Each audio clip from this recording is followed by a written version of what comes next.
Paisano, este es mi paisano, Huancavelica. ¿No quieres cambio de constitución? Ah, ya pues así, ¿no? Este es mi paisano. Mira, a ver, otra vez. ¿Quiénes quieren el cambio de la constitución? Ya, ahí me voy a detener. Entonces, como todos queremos el cambio de constitución, voy a voltear la página. ¿Estamos de acuerdo? Porque estamos convencidos. ¿Y a dónde voy a girar? Pasa el especialista.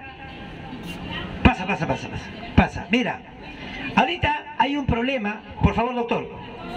Por favor, pónganse un contexto. Ahorita hay un problema eso de que yo no domino, por eso que yo no hablo mucho. Y lo que uno no sabe, hay que dejarlo a los que saben, pues.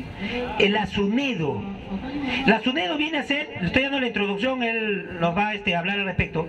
La ASUNEDO es la reforma universitaria. Pero ahora en el Congreso ya se han traído abajo la ASUNEDO. ¿Y quiénes han votado para traer abajo la ASUNEDO? Keiko, Porky y Perú Libre. Todas esas cosas para mí son complejas, complicadas. ¿Cómo que van a votar los Keiko junto con los Porky, igual que el Perú Libre? Y Acción Popular también. Y a eso se llama la contrarreforma. Reforma universitaria igual SUNEDO. La contrarreforma está Keiko, Porky, Acción Popular y Cerrón. Estas y muchas cosas más nos va a explicar el doctor Andrés Borja. Fuertes palmas para él. Ya, y después preguntas, pero sobre el tema. Preguntas sobre el tema. Listo, doctor. Buenas tardes, amigos y amigas del Ágora Popular de la Plaza San Martín. Siempre es un honor para mí estar por acá, invitado por el camarada Leo. Y bueno, es un término que hemos utilizado desde hace mucho tiempo, ¿no? Pero antes de entrar al plato de fondo, quiero tocar una situación que quizás es conocida por ustedes. En estos días deben haber visto que al presidente Castillo le están sacando en cara que tiene una tesis plagiada. ¿Estamos de acuerdo? ¿Lo han escuchado? Muy bien. Vamos a dilucidar un poco si en realidad esto es una responsabilidad del presidente, solo del presidente, o aquí hay una ligera trampita, una mano negra, no sé, pero algo extraño, creo yo. Y le voy a explicar por qué. Las universidades en el Perú se crean porque se les da la gana o tienen autorización del Estado peruano. Obviamente tienen autorización del Estado peruano. Las más antiguas, las intermedias y las nuevas. Todas las universidades en el Perú, con la existencia de SUNEDU, sin la existencia de SUNEDU. En el caso de San Marcos, por ejemplo, que está a punto de cumplir 471 años este jueves, todas han tenido permiso en su debido momento del Estado peruano, o en el caso de San Marcos, del Virreinato del Perú. Entonces, es como cuando tú vas a una tienda, a Plaza Vea, a Metro, tú ingresas a esas tiendas porque esa tienda tiene una licencia de funcionamiento, ¿correcto?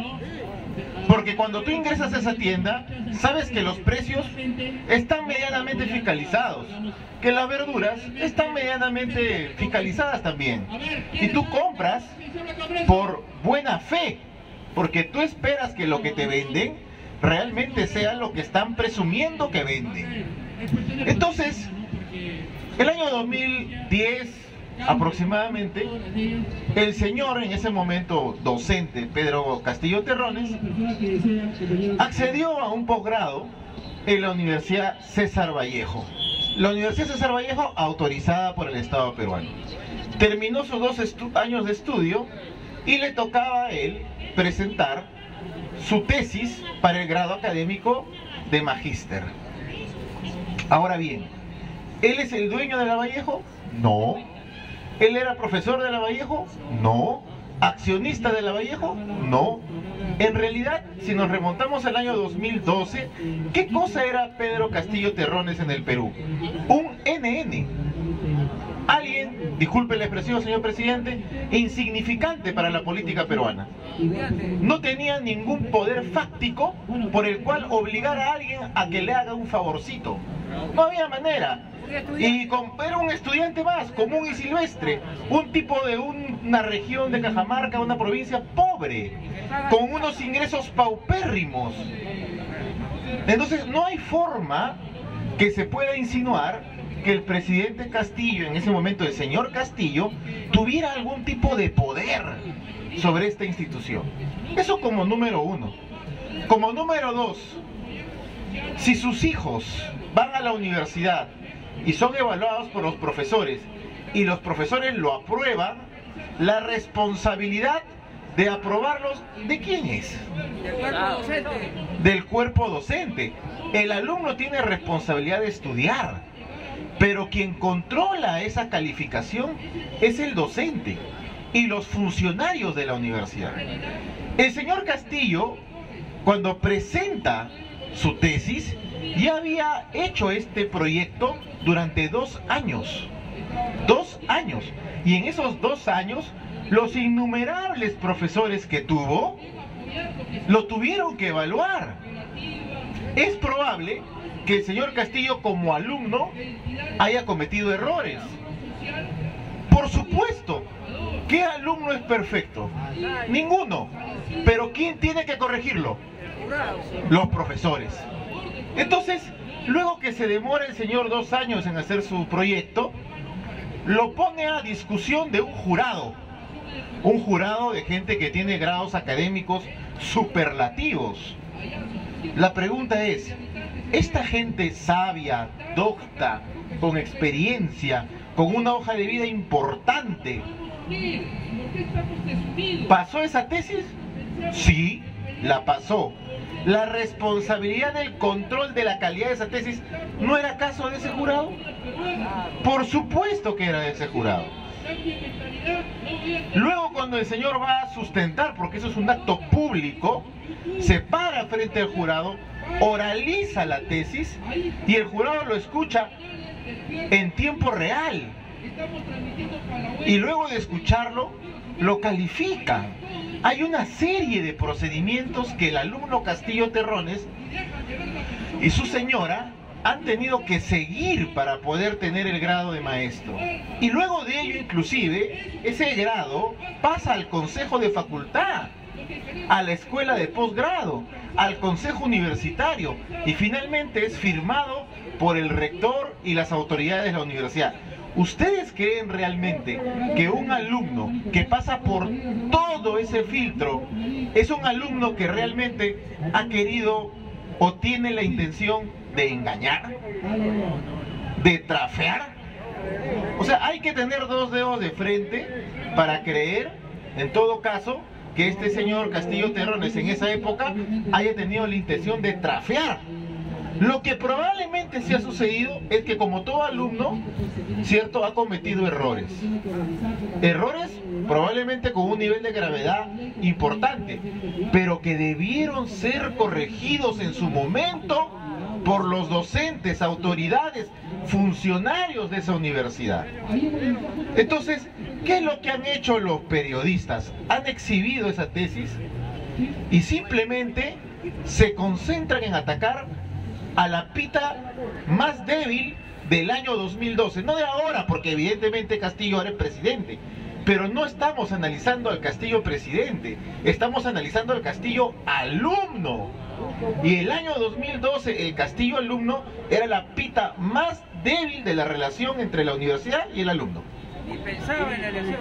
Por supuesto. Entonces, ¿pero por qué ha saltado esto? En la política, señores, no existen las casualidades. Y le voy a decir por qué. El Congreso de la República, casi de forma unánime, o mejor dicho, de forma consensuada entre las diferentes corrientes ideológicas que hay ahí adentro, había tomado por decisión apoyar un proyecto de ley conocido como la Ley de la Recuperación de la Autonomía Universitaria. ¿Quién es la que está luchando para que se recupere la autonomía universitaria? La Universidad Nacional Mayor de San Marcos, a través de su rectora, la doctora Yeri Ramón Ruffner. ¿Pero qué dice Flor Pablo, esa caviar? ¿Qué dice el señor Edmar Lagatrillo, un biólogo confuso? ¿Qué dicen el Partido Morado en general? Que esta ley es impulsada por las universidades chicha, dice. ¿San Marcos es chicha? Dice que es impulsada por las universidades que funcionan en un chifa. ¿San Marcos funciona en un chifa? Dice que es impulsada por universidades de medio pelo. ¿San Marcos es de medio pelo? Dice que es impulsada por los señores Luna. ¿Los Luna son dueños de San Marcos? Dice que es impulsada por la gente de Alas Peruanas. Por Dios, ¿qué tiene que ver Alas Peruanas con San Marcos? Lo que pasa es que esta ley lo que está propiciando es que se cambie la estructura de la SUNEDU, el consejo directivo. ¿Quieres saber quiénes están en ese consejo directivo o quiénes estuvieron en su momento en ese consejo directivo? Fabiola León Velarde. ¿Sabe, esposa de quién es ella? De Gino Costa, del Partido Morado. ¿Ok? ¿Sabe quién más ha estado en ese consejo directivo? Martín Benavides. ¿Sabe, ministro, de quién fue Martín Benavides? De Vizcarra. ¿No? Entonces, el consejo directivo de SUNEDU realmente es una estructura de personas que tienen un pensamiento único, que es un pensamiento morado, ¿no? Entonces, como ya en el Congreso había un consenso en aprobar, y Pedro Castillo en campaña había dicho que en efecto iba a firmar esta ley, ¿qué cree que le sacó la prensa? La tesis. Entonces, con el tema de la tesis, lo tienen chantajeado al presidente Castillo. Porque si él no tuviera este pequeño detalle, realmente hubiera sido bastante fácil y práctico que lo firme. Pero la pregunta también sería, ¿es el único político que tiene este tipo de problemas? No. ¿A quién más le han sacado esto? Al ministro de Educación. ¡Oh, qué casualidad! El ministro que tiene que ver también con la firma de la ley, también le sacan la tesis. Entonces, todo esto está muy bien organizado por los caviares, que son los que a través del Fondo Monetario Internacional, del Banco Mundial, tienen prácticamente sojuzgada la educación del pueblo peruano, intentando homosexualizar a los niños, vendiendo el tráfico de la ideología de género y todo ese tipo de perversiones que lo que hacen realmente es constituir al Perú como un país subdesarrollado. Entonces, ¿por qué se junta Keiko, los Porqui, Cerrón y Acción Popular? Muy simple, miren. La SUNEDU ha cerrado universidades, ha dejado 300.000 alumnos sin estudiar. Hay 11 regiones del Perú que no tienen una universidad privada. Además, solo 10 universidades del total concentran el 40% de la matrícula universitaria. ¿Quiénes están ahí? La Vallejo, la UTP. Entonces, lo que esta no es una contrarreforma. Esto es una ley de la recuperación de la autonomía. Y la rectora de San Marcos lo ha dicho bien claro. ¿Por qué es recuperación de la autonomía? Porque en este momento, cuando las universidades públicas como San Marcos quieren abrir una filial, SUNEDU no les permite. Cuando las universidades públicas quieren crear una nueva carrera, se la hacen larga. Cuando la universidad pública quiere modificar su plan de estudios, actualizarlo, se lo hacen largo. Cuando quieren ampliar su presupuesto, se lo rechazan. Pero si una universidad privada quiere abrir una sede en una provincia, ahí sí, corriendo, al toque, en una. Cuando la universidad privada quiere crear carreras nuevas, al toque también, sin dudarlo. Entonces, lo que plantea esta ley, mis queridos amigos, es quitarle la mamadera al Partido Morado. Ese día en el Congreso de la República, que se estaba debatiendo esta ley de la recuperación de la autonomía, me parece que fue la congresista, una congresista de Perú Libre, no recuerdo el nombre, que le dijo a Flor Pablo: parece que ustedes tienen más oposición a la ley de la reforma que al propio cambio de la Constitución. Porque sí, o sea, ese día del debate, cuando ya se había decidido apoyar la ley, pedían consideración, reconsideración, cuestión de orden. Era una cosa increíble. O sea, la SUNEDU es intocable. Nadie le puede decir nada, ¿no? Entonces, ¿por qué se han juntado estas personas? Bueno, es muy simple. Porque hay situaciones en las cuales, por más que tengas diferencias ideológicas, ya es muy notorio el copamiento ideológico de esta institución, ¿no? Entonces, eso es en buena cuenta y en resumen, para no quitarle mucho tiempo, una exposición que tiene que ver con el motivo por el cual... ¿Continúo? Ah, ya, perfecto. Entonces, miren,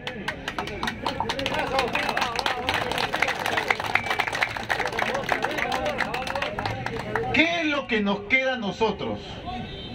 Observe usted. Cuando el presidente Castillo dice ingreso libre, ¿qué dice la SUNEDU? Dice que no.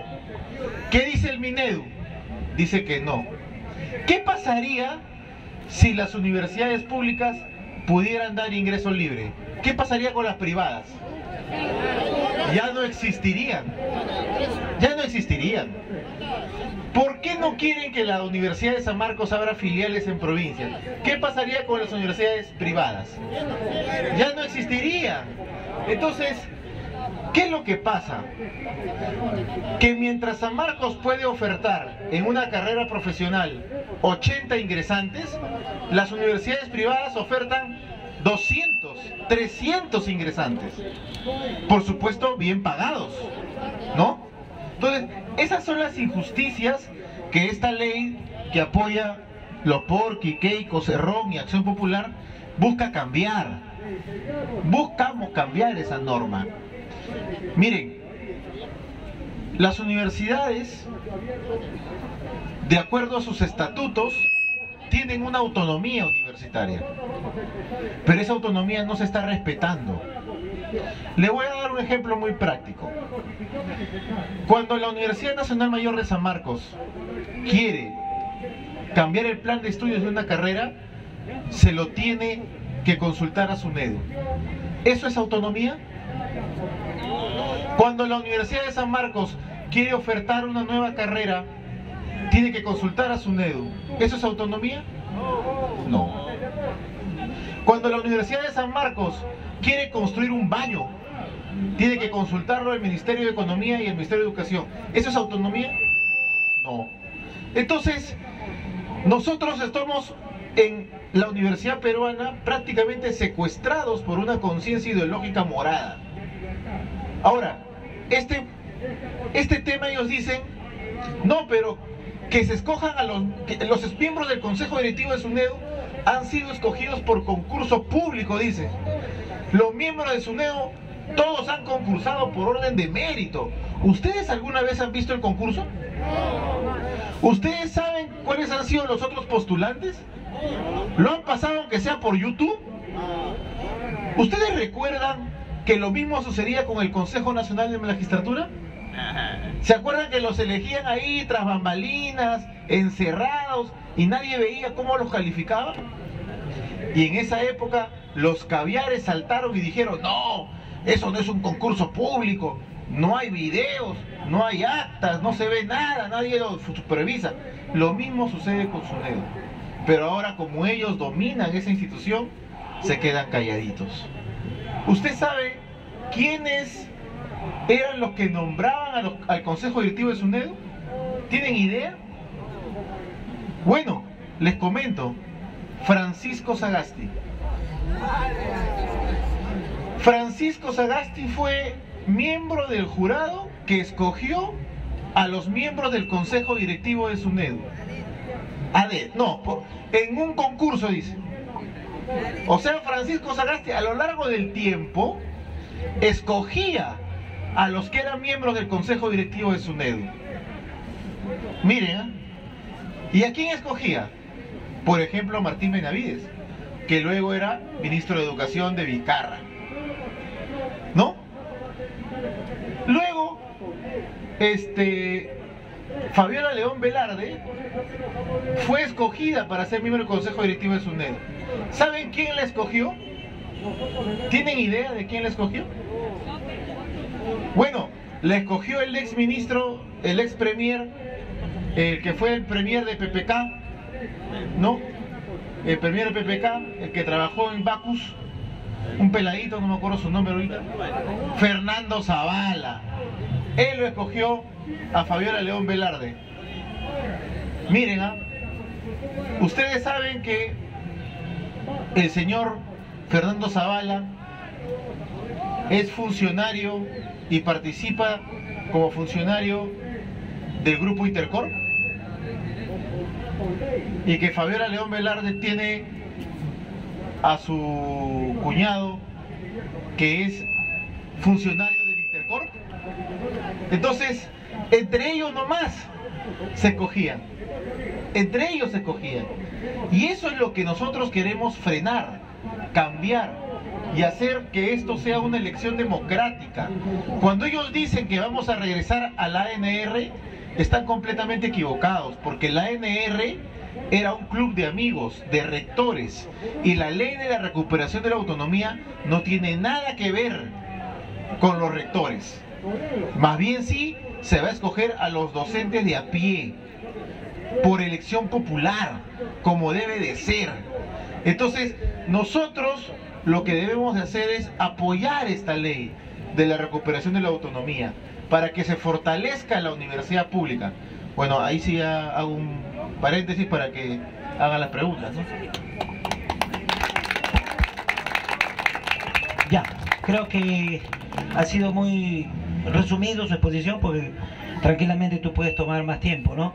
Ya, empezamos con la etapa de las preguntas y en relación a lo que ha expuesto. A ver, ¿hay preguntas? Acá, pregunta después de participación. Pregunta después de participación. Pase, pase. Buenas tardes, gracias. Quiero preguntarle, amigo, de la contrarreforma, de Keiko, de Porqui se puede esperar cualquier cosa, pero del señor Cerrón,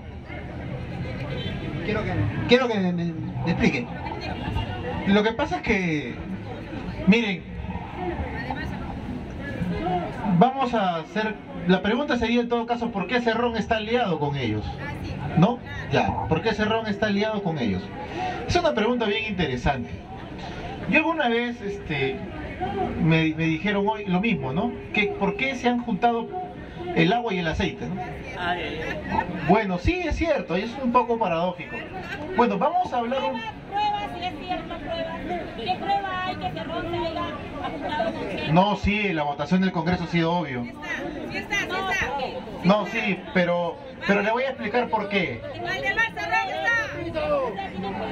No, sí, o sea, en la votación, no, el mismo Cerrón en su Twitter ha expresado a favor de la ley, ¿no? No, Guillermo también, que no sé si vendrá todavía por acá, también está supuestamente a favor de esa norma, ¿no? Pero miren, ¿por qué se ha juntado el agua y el aceite? Es bien interesante. Haciendo un análisis justo, SUNEDU, ¿a quién cerró como universidades?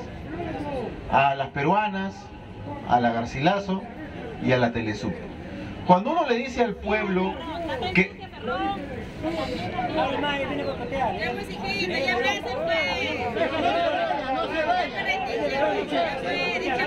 Entonces, mire, cuando SUNEDU cerró a Telesub, a las peruanas y Garcilaso, todo el mundo aplaudió, porque decían que son malas universidades, ¿no?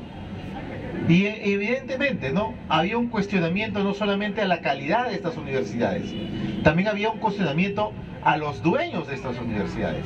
Por un lado los Luna, por un lado los Ramírez, por otro lado los Cervantes, ¿no? El APRA, el Fujimorismo y Solidaridad Nacional. Entonces, SUNEDU con esos cierres se ganó un prestigio, digamos, ¿no? se ganó el prestigio de la sociedad, el apoyo, porque era un gato, entre comillas, que cazaba ratones, entre comillas. Pero eso que hizo bien le dio tanto poder, tanta autosuficiencia, que empezó a cerrar a otras universidades que en el análisis no merecían ser cerradas. Entonces, con las acciones positivas que hizo, digamos, entre comillas, se aprovechó de ese respaldo para cerrar a otras. Y finalmente, ¿quiénes son las que se han visto favorecidas de forma indirecta, si lo queremos poner así, con el accionar de SUNEDU? Interbank, César Vallejo, la Corporación Laureate que tiene la UPN y la UPC, que son empresas enormes. En el caso de Interbank es una transnacional, en el caso de la Corporación Laureate de UPN y UPC es una transnacional, y en el caso de la Vallejo, bueno, es una organización enorme. Entonces, el accionar de SUNEDU de forma indirecta ha favorecido a este banco, el Interbank, a los chilenos que es Laureate y a la Vallejo. Entonces, ¿qué ha pasado cuando han cerrado como 50 universidades? ¿La matrícula habrá subido o habrá bajado? Subió. ¿La pensión de las universidades privadas subió o bajó? Subió. ¿Los alumnos que son hijos de los tricicleros, de los mototaxistas, de los panaderos, podrán estudiar? No. Los jóvenes egresados de los colegios de Puno, de la altura de la serranía, de la selva abandonada, ¿podrán estudiar? No. Entonces, si la gente más pobre se ha quedado sin universidades, ¿acaso no es un deber moral del Partido Perú Libre, que dice defender a los pobres, estar a favor de recuperar la autonomía y por ende llevar la educación al pueblo? Por supuesto, lo que busca el señor Cerrón es eliminar esas brechas de diferenciación, de desigualdad que se ha generado por el cierre de estas universidades. ¿Y qué buscan los otros? Los Porky, los Keiko. Golpear políticamente al enemigo. Entonces, con intereses distintos, tienen un objetivo común. ¿Me comprende la explicación? Entonces, como yo siempre coloco en mi Facebook, ¿no? Los enemigos ya no es Porky en este momento, el enemigo ya no es el fujimorismo necesariamente en este momento, el enemigo para ellos tampoco debería ser Cerrón, deberían tener inclusive hasta un pacto de no agresión, porque el verdadero enemigo ahora en este país son los caviares. Entiéndanlo bien. En este momento en el Perú, los verdaderos enemigos del pueblo son los caviares. ¿Y quiénes son esos miserables? Los que se dicen de izquierda, pero gobiernan como derecha. Los que se dicen del pueblo y comen en grandes restaurantes de lujo. ¿Quiénes están ahí? El Partido Morado, Verónica Mendoza, ¿no? Toda esa gente. Entonces, esa gente que en realidad juegan al discurso de la revolución o al discurso de la reforma, pero en realidad es un discurso pro-establishment, conservador. ¿O ustedes acaso han visto a los morados plantear realmente una verdadera reforma o pretender un cambio de constitución? ¿Qué dicen ellos? No, dicen, cambio de constitución no. Por supuesto, porque ellos están mezclados ahí con toda esa melcocha, ¿cierto? Donde le cae su diezmo. Entonces, el por qué ellos están ahora juntos es coyuntural. Tienen un objetivo común, un enemigo común en este momento, los caviares, ¿no? por eso es que, miren, Vladimir Cerrón debe haber sido presidente del país. Con eso les estoy diciendo bastante. Ojalá ese señor hubiera sido presidente del país. Porque ese señor sí tiene los pantalones bien puestos. Y es macho. Y no le teme a una alianza, ni siquiera con el fujimorismo. Porque esto es política. Y en la política hay que ser muy fríos. Y en algún momento, como sucedió en el pasado, con la famosa alianza APRA 1, o como sucedió mucho más atrás en Alemania, que Marx se juntó con los derechistas, de la misma manera, en algún momento por coyuntura, tu enemigo puede servir para tus objetivos de corto o mediano plazo. De largo plazo nunca, jamás, pero de corto o mediano sí puede ser. Entonces, en este momento nosotros libramos una batalla contra el caviarismo, contra Verónica Mendoza, contra los morados, ¿no? Y contra toda esa gente que lo que quiere es meterle a la población peruana una ideología única, ¿no? Ese es mi querido mío. Tan interesante. Yo después te voy a preguntar sobre los caviares, pero es que si pregunto sobre los caviares nos vamos del tema. Quiero que nos centremos en la explicación de la SUNEDO. Pregunta más en relación al tema. A ver, pasa, jovencito. A ver, después el amigo. A ver, pregunta. Yo quería preguntarle esto.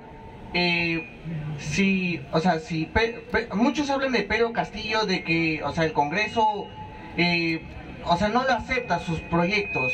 Yo quería preguntarle cuáles son los proyectos principales que ha promovido Pedro Castillo en favor al pueblo y por qué simplemente no lo aceptan sin ningún tipo de justificación.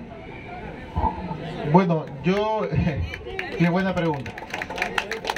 Aunque no es del tema y tampoco soy yo defensor necesariamente del señor Pedro Castillo, pero sí voté por él. Miren, hay un proyecto que es el proyecto de la Asamblea Constituyente. Yo creo que ese es el proyecto más emblemático del profesor Pedro Castillo, el más fuerte, el más bravo, el que más nos beneficia a nosotros, a los que estamos acá. Nosotros no somos pues los dueños de Intercorp, no somos los dueños del Banco de Crédito, de Nicolini, de Donofrio, de Nestlé. Si nosotros adquiriéramos una conciencia de clase y nos viéramos los unos a los otros y nos identificáramos con el prójimo, nos daríamos cuenta que este estado de cosas, que la situación como está ahora, a nosotros no nos conviene, no nos hace bien, nos destruye como economía, como nación y hasta moralmente, porque este sistema ha perennizado la pendejada, el robo, el crimen, el saqueo, ¿no? Y lo tratan de vender como inclusive si fueran cosas buenas, porque cuando un congresista del partido que sea, como mi buen amigo Guido, dice que en el Perú hay un oligopolio de farmacias, se burlan de él y le dicen, no, eso es mentira. Le dice, mire, esta farmacia es de tal dueño, esta de tal dueño, esta de tal dueño. Pero si tú le buscas sus apellidos, ¿qué son? Primos hermanos. Puta madre, son primos hermanos. Le dice, no, pero acá no hay favoritismos, aquí todo es libre, acá hay competencia. Y dice, a ver, señor Guido Bellido, díganos, ¿por qué dice usted que no hay competencia? No, mire, el Interbank fue favorecido por tal, en la época de tal. No, le dice, eso no, eso es mentira. Pero si ustedes investigan quién es el verdadero dueño de Interbank, quién es el fundador, fue ministro de PPK. Entonces, esto es una puerta giratoria que lamentablemente no va a cambiar por 2 artículos en la Constitución. Esto tiene que cambiar de raíz, con un nuevo pacto social, ¿no? Por ejemplo, yo escucho a ese señor Lucas Gersi, muchacho, impetuoso, ávido. No, está bien, ¿no? Está bien el hombre que se foguee, ¿no? Su viejo lo mandaba a que aprenda en la calle. Miren, él hizo preguntas a Guillermo, le hizo preguntas al juez Duberlí que probablemente no le pudieron responder. Las preguntas es, ¿por qué, Leo, realmente queremos un cambio de constitución? Y la pregunta que Lucas Gersi siempre te hace no es una pregunta política, él hace una pregunta técnica jurídica y quiere una respuesta técnica jurídica, cuando el debate es político en realidad. Pero vamos a darle respuestas técnico-jurídicas, a ver si me estás escuchando, y que sería interesante debatir tú y yo, Lucas Gersi, acá en el Ágora Popular. Sí, ojalá que venga, yo lo reto a él públicamente, porque sí hay argumentos para cambiar la constitución técnico-jurídica. Y le voy a dar un fundamento importante. Nosotros como sociedad tenemos una tabla de valores. Esa tabla de valores tiene como principal valor a la vida y como segundo valor a la libertad. Yo sí planteo que en la Constitución se invierta esa tabla de valores, que el valor supremo de nuestra sociedad sea no la vida sino la libertad. De esa forma podemos hacer bastantes cambios interesantes, que Lucas Gersi, si estás escuchando, lo sabes, porque técnica y jurídicamente, si nosotros colocamos a la libertad por encima de todos los valores, sí estamos haciendo un cambio fundamental, porque al colocar a la libertad por encima de la propia vida, podríamos denunciar el Pacto de San José, salirnos de allí e incorporar la pena de muerte, por ejemplo, que es tan necesaria en la actualidad para ciertos delitos. Por darte un ejemplo. Otro caso. Señor Lucas Gersi, usted sabe que nuestro sistema jurídico es un mamarracho. Usted es abogado, me parece. Nuestro sistema jurídico es un mamarracho. Es una mezcla de un sistema medio anglosajón con un sistema medio napoleónico, etc. ¿Por qué debemos hacer un cambio en la Constitución? Porque nosotros debemos virar a una justicia del pueblo, donde la administración de la justicia se mantenga en jueces y fiscales, pero la decisión de la pena y de la culpabilidad de una persona no esté concentrado en jueces, sino en el pueblo. Es decir, pasar de un sistema jurídico donde la persona que decide quién es inocente y quién es culpable no sea un juez, no sea una sola persona, sino sea un jurado compuesto por gente del pueblo. Y usted sabe, señor Lucas Gersi, que ese es un segundo cambio que tiene que introducirse en la Constitución. Eso no puede ser un cambio que salga de una reforma pequeña. Eso es un cambio muy abrupto. Van 2, 3. A nivel económico, se cuestiona mucho la participación del Estado. Y quizás hay ejemplos nefastos del primer gobierno aprista.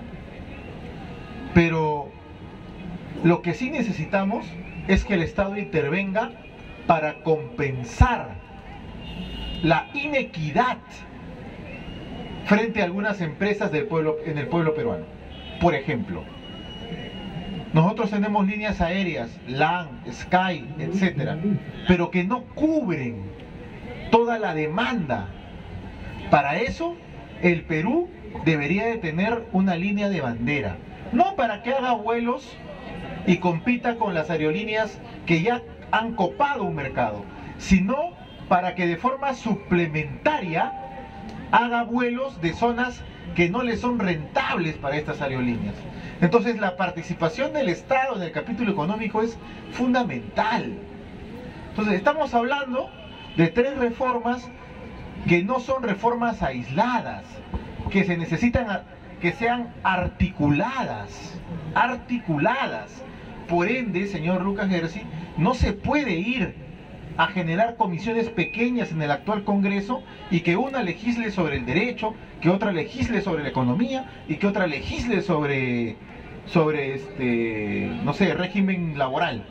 Se tiene que hacer una cuestión articulada en la cual el análisis sea integral, holístico.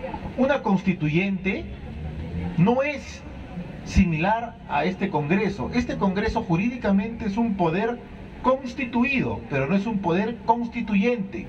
Y eso él lo sabe. Jurídicamente no es posible que ellos hagan una reforma absoluta. No pueden. Y las reformas parciales toman su tiempo. 2 legislaturas continuas. Entonces, el principal proyecto del presidente Castillo es el cambio de la Constitución. Y un segundo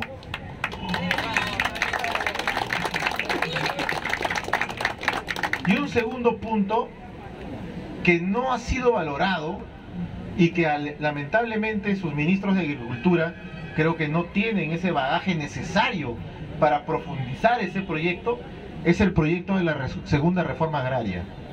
Porque no solamente es un proyecto de carácter técnico, sino es un proyecto altamente simbólico. ¿Por qué?